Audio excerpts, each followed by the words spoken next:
Here's the 5 criteria. So age matters. Number 2, are they easy to work with? I don't care how successful you are. I own a team. I created nachos in a can. I want to sit in some team meetings. I don't want difficult power control freak guy. That ends Belichick. Number 3, I don't want NFL controversy. I just bought a team. I don't want to answer questions about your legacy. Sean Payton's got some baggage. Belichick's got some baggage. Pete's got some. I'm not interested in that stuff. I want an innovative thinker, and then I want somebody that relates to players. It's a players' league more than ever. If you're struggling with some of the current things that are happening in America, you're just not my cat. Like, let's get it right. And so I thought, okay, here's the 10 guys. We'll go 10 through 1. I would hire as a football coach. And I thought it was an interesting idea. So here we go. Here's number 10. Number 10. I would do Mike Tomlin. He's great with players. He's still only 48 years old. He's got the second most wins since he was hired in the NFL to Bill Belichick.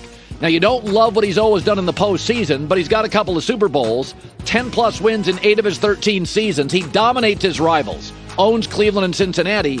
And I think Mike Tomlin is built for the future of the NFL. Players like him.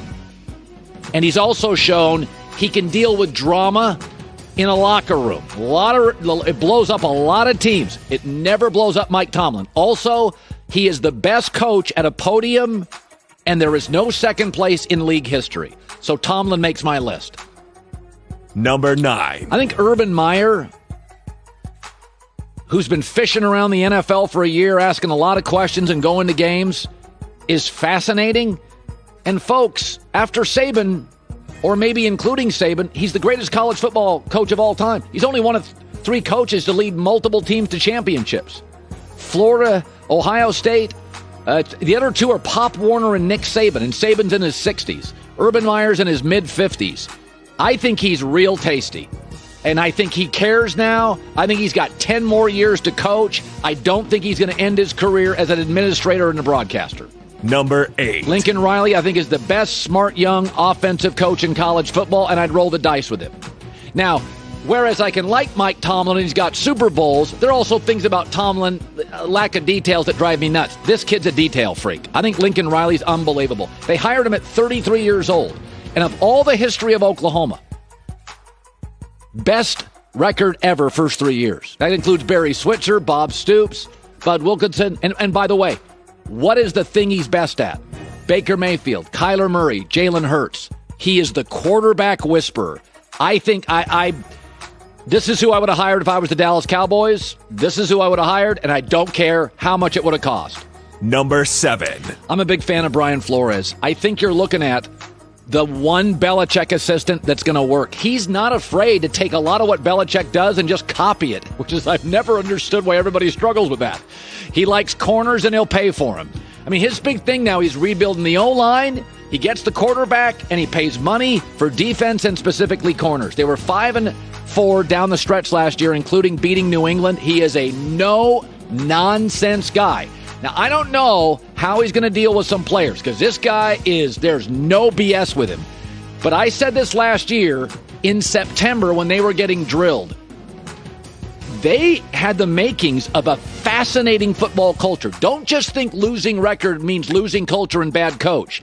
I think Flores is the Belichick disciple who becomes a star. Number 6. Matt Nagy. Folks, he's 20. The Bears are 20-12 since hiring Matt Nagy with Mitch Trubisky. Mitch Trubisky has a winning record with Matt Nagy.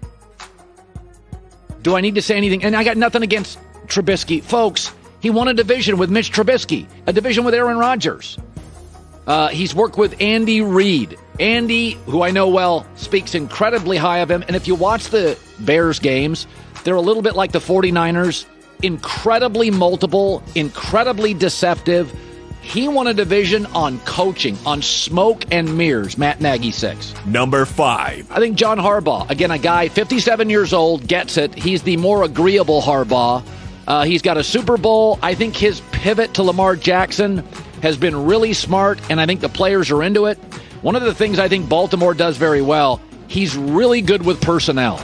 He's got a tremendous eye for talent. Some coaches, we've said this about Belichick. I don't like Belichick's drafts. Harbaugh's eye for talent is significant and redeemable. I'd have him in the list. Number 4. But it is an offensive game. It really is going forward. Rules, legislation. Sean McVay would be my number 4. On that picture, he almost looks like Harbaugh. Sean McVay got to a Super Bowl. I mean, they hired Sean McVay. He was 30 years old. He has won 9 games in every season as the Rams head coach. Now, I did not like the Gurley acquisition or the contract or the Brandon Cook acquisition. That's not on him. I think if he can get the interior of the offensive line right, the Jared Goff contract within a year is going to look just fine. Super sharp.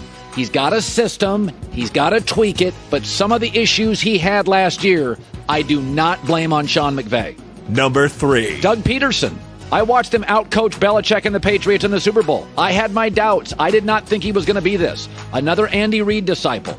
I mean, he's the 4th person to ever win a championship as a player and a coach. Mike Ditka, Tom Flores, and Tony Dungy. He has, to me, he's a really good big game coach.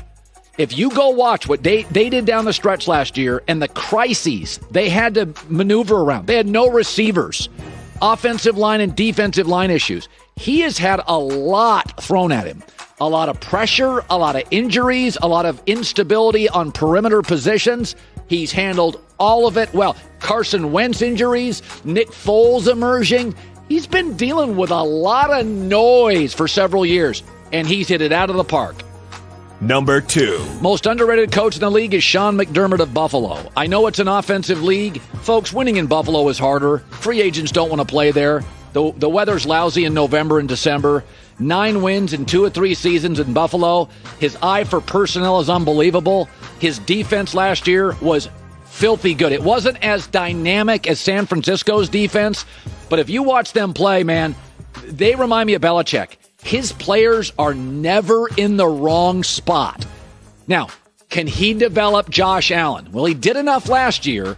Josh Allen can be a little bit of the wild pony here. Like you're not sure what direction he's going to go in. But when I watch this team, I see personnel excellence. I see consistency. I see players in the right spot. I see a team that never beats themselves. They just need a deep threat. They don't get any cheap touchdowns. Stephon Diggs gives you that. Number 1. Kyle Shanahan. I think now I know he's had a couple Super Bowl moments you don't love, but I think San Francisco was right. I think he's intense. I think he's got the lineage from his dad. I think he has a system, but he is nimble enough to manipulate the system and listen to John Lynch and others. I think he's obsessively driven, which is probably most of these guys. But if I start my franchise today, I get the dad, I get him, I get playoff experience, and I also think he's got a chip on his shoulder because he thinks he should have won that Super Bowl last year, and he thinks he should have won that Atlanta Super Bowl against New England when he was the OC. So that would be my 10. Hi, everybody. Thanks for watching. Subscribe here to get the latest from the show. Also, be sure to check out more of the best clips from The Herd or go watch a few segments from other shows on FS1.